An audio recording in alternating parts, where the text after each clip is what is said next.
পচন সাৰ হৈছে এবিধ জৈৱিক সাৰ।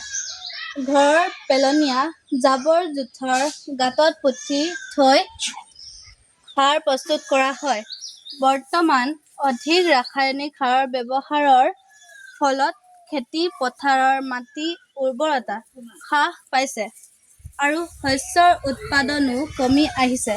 তাৰোপৰি এই সাৰৰ অধিক প্ৰয়োগৰ ফলত মাটি প্ৰদূষণ বৃদ্ধি পোৱাৰ লগতে তেনে খাদ্য খোৱাৰ ফলত মানুহৰ নানা ধৰণৰ বেমাৰ-আজাৰ বৃদ্ধি হৈছে।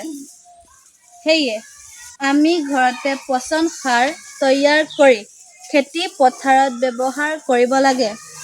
তেনে কৰিলে মাটি প্ৰদূষণ মুক্ত হ'ব আৰু মানৱ জাতিও বেমাৰ-আজাৰৰ পৰা মুক্ত হ'ব। এই সাৰ অধিক পৰিমাণে তৈয়াৰ বিক্ৰী কৰিব পাৰিলেও অৰ্থ উপাৰ্জন কৰিব পৰা যাব।